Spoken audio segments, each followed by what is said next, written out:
Welcome to Catch Outdoors, presented by the Waypoint Podcast Network at waypointtv.com. I'm your host, Captain Rob Modies. I'm in the process of revamping my webpage at catchoutdoors.com. I'll be adding all my books there once again for purchase. Should be up and running by the middle of November. I'm going to offer some lower prices through the holiday season for autographed books. That'll be directly shipped from me.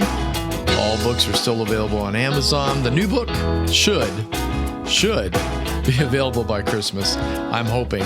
Printing paper supplies is a problem, but I'm staying on the positive side, so hopefully we'll get this to happen as soon as possible. This is episode 58. What's a Dagny?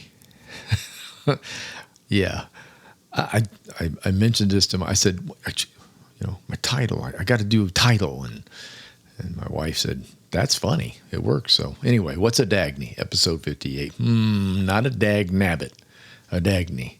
We'll get into that and to what that's all about in just a few minutes. In the meantime, here's some updates. I usually do this at the beginning of each and every podcast. Some good news from the Western Front. That'd be from the Lee County area of Florida, over on the West Coast, Southwest Coast. Things are improving with more supplies coming in from everywhere. It's going to be a long road ahead. Before they can set things even close to where they were before Hurricane Ian, but the area, it will survive. I have faith. Those folks are resilient. I've been there, lived there for years, so I know. Probably going to have a brand new look, but so be it. Should be interesting, actually. Fishing spots will certainly change, but reports have been few due to debris and actual water access. Most of all, because the ramps are closed. I mean, the ramps are closed for now. They're available for, the police and, support, things like that. But for the everyday dude to go out there and just go fishing, there's no ramps at the moment. Keep you posted on that. I said this last week on the podcast, if you're planning on visiting Southwest Florida, especially areas along the beaches, it'd be a good idea to check with your favorite resort, hotel, motel to see if they are operating or not.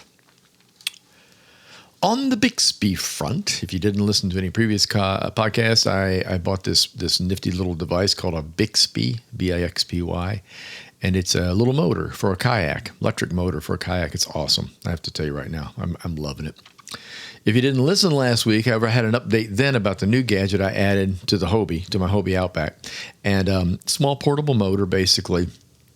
Companies in San Diego, California. I originally mounted it on an adapter that drops right into the pedal slot area, on the Hobie. And then I ordered an adapter to mount it to the stern of the kayak via what's known as the power pole mount on the back of the Hobie kayak. A lot of kayaks have this. On the back of them, there's a little square area. Usually it has 4 screw holes in it where you would mount the power pole. That's another little device that's pretty awesome on kayaks. It's an anchoring system. It's just a pole, and instead of you manually sticking it straight down next to the kayak or whatever, it will go down on the stern. It's a little motorized.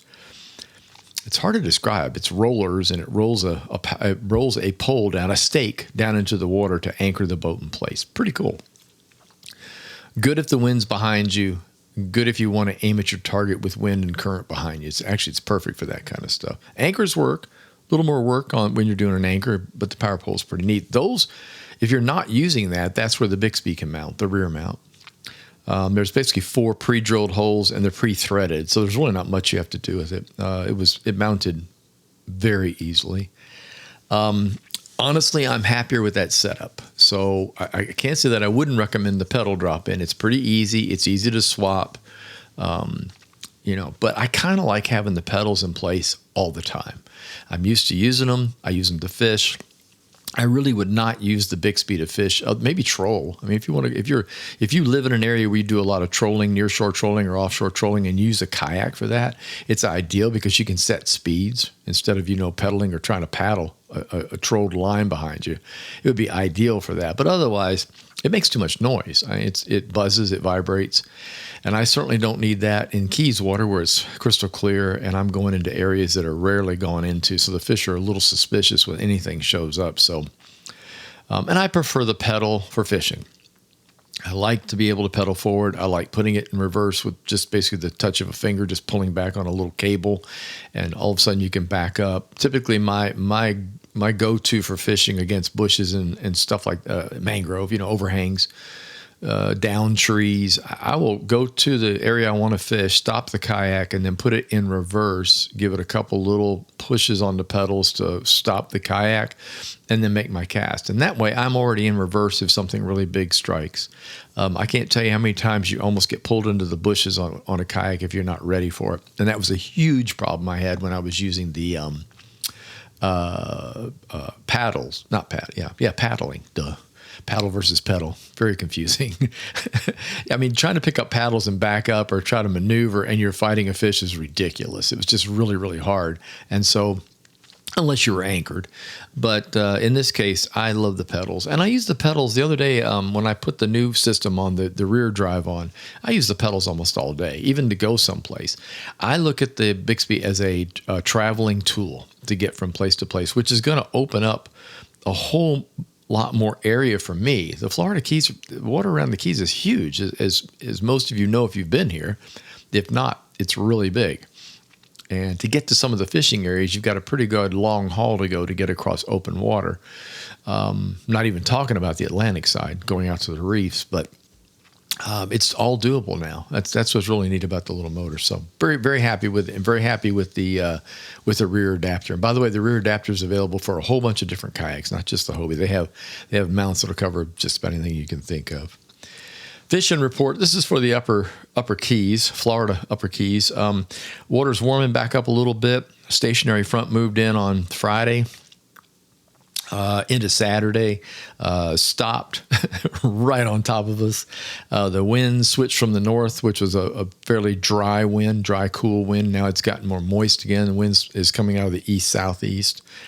It just means that we're getting Atlantic water temperatures blown to land. So instead of waking up and it's 69 to 72, now it's more closer to like to 73, 75 degrees in the morning. However, it's still not getting hot. The daytime temperature is 86 and it's comfortable. We're rolling into winter, but it did warm the water temperature up a bit. For me, I fished a couple days during the week. I fished Monday right after the podcast when I did the podcast last week, and I fished again on Thursday. Spent the day in Largo Sound, which is on the south side of Key Largo. Fantastic, just great day. I caught snapper, I caught cudas, I caught mystery fish that broke me off. I caught, I had a shot at a nice tarpon. He nosed and he messed around, but he just decided he didn't want what I was throwing. So I'm gonna have to start revamping again. These fish, man, in clear water, they just they're very wise. So got to work on that a little bit. But I had a great day. It was constant. I fished from probably about 8 in the morning. I set up around 7:30, got out by 8. That's going to change too. Clocks are going back. Yay. About 8 in the morning, and I fished till about noon, so about 4 hours. And something else I've noticed in the Keys waters, things tend to really shut down around lunchtime, regardless of what the tide's doing. They seem to get really leery when the sun's up.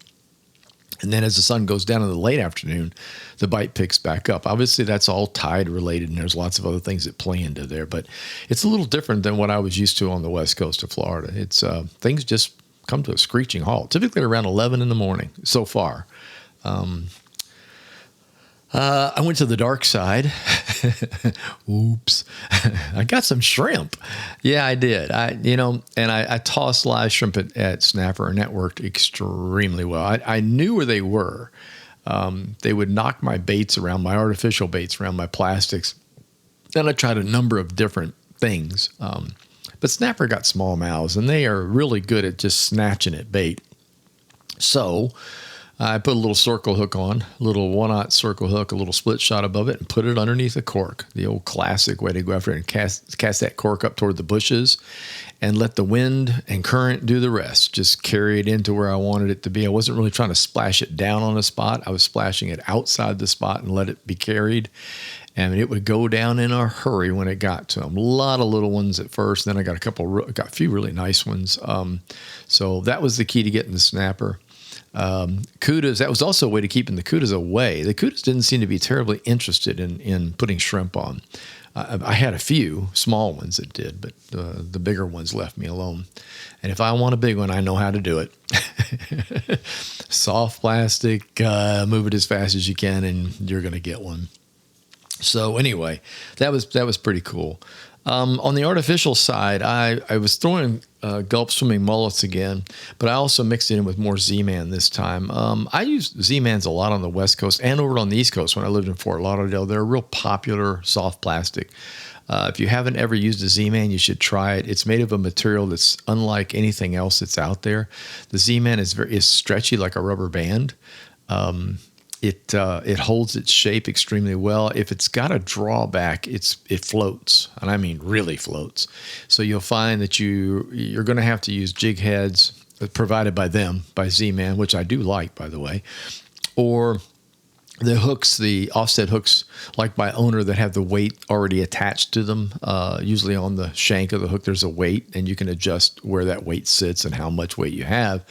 You're going to have to go that route to get these things down, because if you were to cast it on, say, just a light offset hook, which is how I use other soft plastics, it will not sink. It's amazingly buoyant, the material is. But it's very lifelike. If you use a split tail or a paddle tail, it's just unbelievable how easy they are to attract a fish, especially fish like snook, things that like a wiggling bait or something that's got a little action to the tail end of it.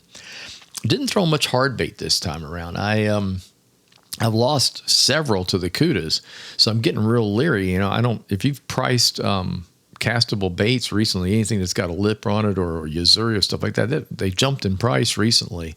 So what used to be $3.99 to $5.99 is now suddenly $8, and that's an awful lot to have one CUDA take off with it.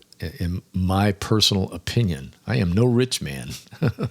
I don't, I guess I could put wire on, but that's not the point. I'm not trying to catch CUDAs, and I want to kind of mask the attachment to the lure with, say, fluorocarbon or something to keep it interesting. But there's going to come a time when I'm just going to have to buck down and try a light wire on it just to keep the lure, because, man, those cudas are aggressive as all get out around here.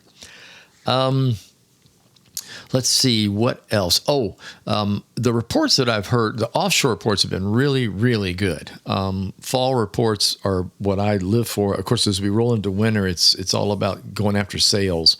And the sailfish thing I've got that on my bucket list. I really want to do that down here in the Keys. I did it a long time ago on the East Coast off of Miami, and it was a lot of fun. But down here, they specialize in it in the winter, so I really, really want to kind of set something up for sailfishing.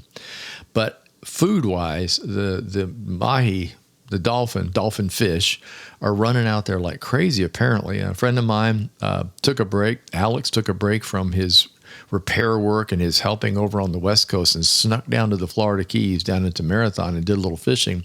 And I saw a report that he posted up, and man, they got on the fish, and they got on the mahi in a big way. There were other things mixed in, but the mahi were most impressive. Good size, not the peanuts. These were real McCoys. And so that was a really good sign to see that going on.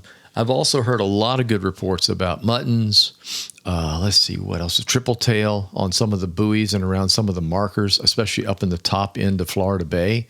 Let's see. I think that was pretty much it. It was just a really nice mixed bag of fish, and I kept seeing a lot of different pictures from a lot of different people online off the Keys. So I was really happy to see that that's happening. Anytime fall comes around, your temperatures start to drop, your wind changes a little bit. Days get shorter. That's real important. Days get shorter, and that just really sets the fish off. They suddenly decide, oh, you know what? I think I better eat. Winter's coming. Florida winter. I know that's a joke, but well, no. People in Florida, we're really used to it being hot. We do like it when it cools off. I know I do. I can't wait for cooler temperatures. Also, hanging outside, it's far less buggy in the wintertime, so it does make a big difference. More cookouts, more of that kind of stuff going on. So all right. So I'm going to move on to, let's see. Oh yeah. What's a Dagny? Well, I'll tell you in just a few minutes. Well, as most of you know, My wife and I love to explore. We not only love to fish, actually fishing is my number one deal. I love exploring Florida. I like spending time at the beach, but I also like spending time on the trails and the parks, the Everglades, out of the way places, but outdoors. You know, I mean, that's why it's called Catchy Outdoors. That's the name of my show and my website. And I, you know, we tend to try to find something that's really unusual. Well, my wife, Jonelle, found this one, took me there. And it's called, what's a Dagny? Officially, it's a state park. It's called Dagny Johnson Key Largo Hammock Botanical State Park. Quite a mouthful. Dagny is the first name of the lady who is generally responsible for getting that park in place, making it happen here in Florida. Dagny Johnson's her name. So Dagny Johnson Key Largo Hammock Botanical State Park. Phew, that's a mouthful. Locals pretty much refer to it as the Dagny or the Dagny Johnson. Park was established in 1982 with land acquired by Florida's Conservation and Recreational Land Program. It's 2,400 plus acres. Northern third of the island of Key Largo is pretty much the park. Dagny Johnson was a local environmental activist, and it was named for her. She passed away in 2003. It was named for her in 2002. She was instrumental in protecting the land there, but there's a lot of story behind that. Throughout the 70s and the 90s, Johnson led Upper Key citizens associations like the Isaac Walton League and other environmental organizations that wanted to stop development that was planned for much of North Key Largo. Key Largo got developed from right where US 1 hits Key Largo. It's really never changed. And when I started coming back here in the 80s and certainly in the early 90s, that's where the dive shops were. That's where when you hit Key Largo, boom, you're in it. Ironically, to me, the weird thing about Key Largo, even in the early days, you didn't see any water. You didn't see any water till you got all the way through Key Largo. You had to get down to Tavernier before you saw water. And I always thought that was kind of strange because Key Largo is not that wide. It seems like it is, but it's in dimension. It's not. And so the houses were kind of hidden off of access roads that run left and right. And so were the resorts and other things. But what was left was if you turn left, what was left if you turn left was this amazing wooded area that ran all the way up to the north end of Key Largo, all the way up to Ocean Reef, And there were a lot of developers eyeballing that spot because obviously there was thousands of acres there. It was right on the water and it was right on a road that was easy to get to, Card Sound Road. So when you come down US 1 and you hang a right, that's still US 1. If you turn left, that's Card Sound Road. It's also the back road out during hurricane evacuations. If there's a problem on one, you can go out Card Sound Road and escape that way, hopefully escape that way. So she pushed this whole thing. She heard about it, found out about it. She says, "Look, this is should be a highly protected places," and she had worked very hard protecting coral reefs, and she knew all about the adverse impacts of land development. She knew what that would do. The hardwood hammocks of Florida they're slowly disappearing. And when I say a hardwood hammock, I'm talking about something that is badly needed by Florida for wildlife. Wildlife relies on it. And hardwoods, there can be up to 80, 90 hardwoods in a forest. Different woods, believe it or not, in one forest area. And these things support all kinds of birds and other wildlife. And again, that stuff would get cut down, destroyed, and just basically disappear. Kind of like everything else here in Florida. A great deal of time has been spent civilizing the state. That's what I call it, civilizing the state, when in fact all that was really being done was just tearing it down. And I'm glad to see the reverse happening. It really worried me about things like the Everglades and places like that. And on the West Coast, we have the 10,000 Islands and down near Marco, south of Marco, Chokoloskee, and all those areas. I pictured all those going away, and fortunately they haven't. Jonelle and I now live in a hardwood hammock. We live in a hardwood forest. It's all around our house. We're very fortunate that the people that built these houses on the street that I'm on left the hardwoods. I think they were told to, quite frankly. I don't think it was something that, I'm not sure it was their choice. But we have this wonderful forest area behind us, a block between seeing any kind of stores or US 1, and on either side of us between all the houses here. And it holds an amazing amount of wildlife. We have birds, butterflies, critters. It also supports a little bitty endangered critter called the Key Largo wood rat. Yes, we have those too. No, it's not bad. These little dudes are kind of a brownish gray color. They eat mostly seeds and berries. They're not trash topplers, trash can topplers. They like raccoons and possums. And most people picture a rat as living on a dumpster. That's not what this is. But they happen to be, they're protected and damn near extinct. So what was going to happen in the park location was pretty crazy, but somewhat normal when it comes to development. And I'll get back to the wood rat here in just a second, but the name of the place was called Port Bougainville. Yes, Bougainville with Bougainville on the end, with Ville on the end. Bougainville was its name. Huge condominium development that was slated to cover 2,500 acres of hardwood forest. It included canals. It was built as the Mediterranean, only minutes from Miami. I'm reading from the card. Oh, wonderful. Somewhat modeled after Venice, Italy, complete with architecture, the buildings, Italian architecture. I mean, I've seen pictures. It's amazing. And the canals of Venice as well. They were carving canals out through the coral rock. However, as progress continued, this is really important, developing the area, the interest from buyers just didn't pan out. It's kind of one of those weird, I honestly don't know why. I researched and tried to find out why, but nobody seems to know. But basically what happened is you had all this interest in this thing from the developers, and they thought, this is going to be great. We got an access road dumping right into it. We can build a helicopter landing pad to bring in the rich folks if we want. And then we're close to Ocean Reef, which is already well established, and we're close to Key Largo, which is shopping and grocery, and everything's perfect. But for some reason, people just didn't, I don't know. It didn't look like Florida. That could be part of it. It didn't have the resemblance of, the classic wraparound porches and tin roofs and that kind of stuff. It looked like Italian villas is what it looked like. Do look it up on the web. Look up Bougainville and Key Largo, and you should be able to see some pictures of it. It's crazy. But there was also another issue, and that was animals and critters and protected things that lived within those woods. And one of them was this little rat, this Key Largo wood rat. And of course, Ms. Dagny Johnson and hers and other grassroots efforts and stuff stopped the project. So even it wasn't selling; they were getting ready to back out anyway. So it's kind of it's a double-edged sword here. But they came in and said, "Look, there's a wood rat in here, among other things. There's quite a few other things that are nearly extinct in that area." And off they went. It's called the Key Largo wood rat for a reason. It's only found here in North Key Largo. You don't find it much. You don't find it below where we live, and we're only a couple of miles from where you turn off and start to hit US 1 to head down to Key West. The park contains one of the largest tracts of West Indian tropical hardwood hammock in the United States. That's the important part. It's beautiful. We went there.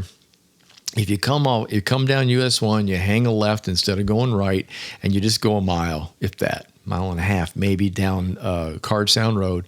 On the right-hand side is an entrance. The park is the botanical parks and things like that. These are not like full-blown state parks with access for kayaking, boating, swimming, all that kind of stuff. These are more laid back, so there's no gate. You pay $2.50 to get in, honor system. You put it in an envelope and stick it in a cash box, and it's collected. If you have a state park pass, you can get in with your state park pass. There's no need to do that. However, donations are always welcome. So the park is home to, I'm going to read you a little bit about this. Park is home to 84 protected species of plants, animals, including wild cotton, mahogany mistletoe, the American crocodile, Shaw's swallowtail butterfly, the only place you'll find that butterfly, and the Key Largo wood rat. Exploring the park's trails gives visitors a chance to see some of the rarest species of plants and animals in Florida. Over 6 miles of nature trail provide a wealth of opportunities for bird watchers and photographers. Most of the park's trails are paved and accessible by both bikes and wheelchairs. Signs along our self-guided nature trail system have information about the park's ecosystem, wildlife, and they also have ranger-guided tours. As I mentioned, it's located up on Cardstown Road, so it's not very hard to get to. And it's without a doubt probably one of the neatest things I've run into. Bicycling, that's what I like to do. Bicycling is high on my list right along with kayaking. Good exercise, but it's easy transportation. I don't go fast and I don't go out in traffic. So the trails they have there break away from paved and then go into hard pack, like shell, I guess you'd call it. You're riding on coral. You're riding on coral rock. It's bumpy. You have to be careful. I would not do a street bike, but you could get away with it if you're really careful. But you don't really need a full-blown off-road either. One of the hybrids, my wife and Janelle and I both have hybrid bikes, which have tires on it that are good for both trail riding and riding on pavement. So that's something you'd want to look at. The trail's littered with gravel, leaves, branches, things that you have to watch out for size. So I'd say a fat tire is certainly, you'd want to do that over a skinny tire or something that you'd ride on a street with. Helmets are recommended. And remember, in the state of Florida, if you are 16 or younger, you are required to wear a helmet while you're biking. So keep that in mind. Birding, tons of birds. It's really, you can hear them constantly when you're on the trails. I think what I really liked about it was the remote area in the very, very back. Back in the remote area, there was the canals had been dug. A lot of the water was already in there, and some of them were tidal, and some of them appear to be groundwater, fresh groundwater. I'm not really sure until I'm going to go back with a fishing rod and experiment and let you know what that's all about. But there's plenty of access to get to water to fish. Again, there's American crocodiles in there. You want to watch yourself and be careful. There's also snakes. It's Florida, of course. So, you kind of want to watch out for that. But there's some pretty cool birds in there. One of them is a white-crowned pigeon. Really unusual looking little bird. And the mangrove cuckoo. I haven't seen one of those yet, but I'd love to. There's flycatchers. There's all kinds of really cool wildlife that live in the area. Let's see. It's a migratory area too. So southbound in October, the migratory birds kind of funnel into the Keys because of the landform. And so if you start going now in October until April, you're going to see some pretty magnificent birds come in there. Now, the flow comes in October and a chunk of November, and then in turn it turns around in April and they start flying back to where they came from. So that's where you're going to see some of the coolest things. Let's see. In addition to the 6 miles of trails, which are fairly accessible by just about anybody, definitely walking, not a problem. There's an additional 7 miles north of the main entrance. So there's more. And that's what they consider like the off-road area. You can't bring a vehicle. Boy, I wish. Man, I saw places where I'd love to take my Jeep. But that's a no-no. But up in that area, there are an additional set of trails that are bikeable. And as a matter of fact, I'm planning on doing that next weekend. I think my wife and I are both going to grab the bikes and go in there and do a trail so we can cover more area. It's also fascinating to see the remnants of what was going to be bougainville. in the ground, for example, in the paved areas are manhole covers, and there's electrical and communication manhole covers. There are walls that were built, these beautiful hard coral rock stone walls for entryways. There are lots in the back. You can see where they were starting to cut lots out of the woods. And that, of course, gives you access to the water I'm talking about. So it's very intricate. As a matter of fact, I'd highly recommend a trail map or a trail app before you go in there so you don't get turned around. If you stay on the main trail, it's a giant loop. You can't get lost, okay? If you venture off, all bets are off. So keep that in mind. I have a trail app that I carry with me. As a matter of fact, it's one that I use in the Jeep. So when I go off-road, I can just flip that on my little screen on the Jeep, and it's really great. It's basically like Google Maps, tells you where you are. It also tells you where all the amenities are and tells you how good or bad the trail might be. So in other words, like for example, right now, there are some trails in that park that are submerged, and it'll let you know that. As we go into winter, things will dry out dramatically, and that's a great time, by the way, to do trail parks anywhere in Florida.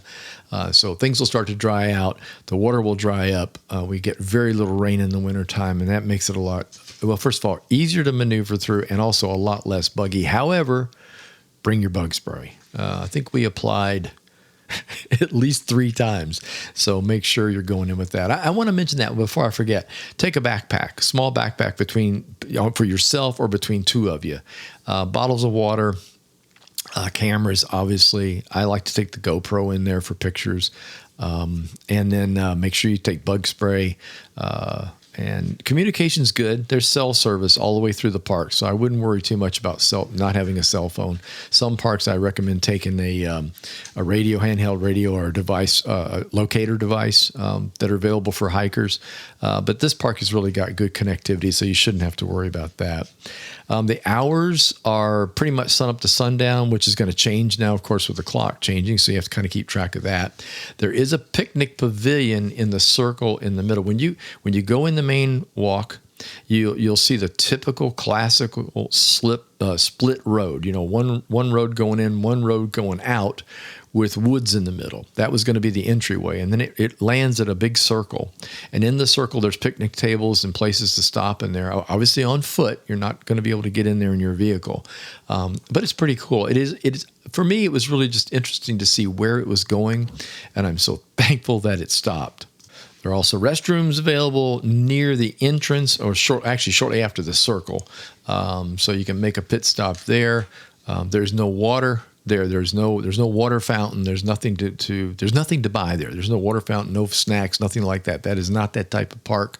So make sure you bring in what you want to munch on. And please, please, please make sure you take the trash out with you. While you're there, do one thing. Make sure you look at what you're walking on. I'm not talking about watching out what you're walking on. Look at what you're walking on. It's utterly fascinating.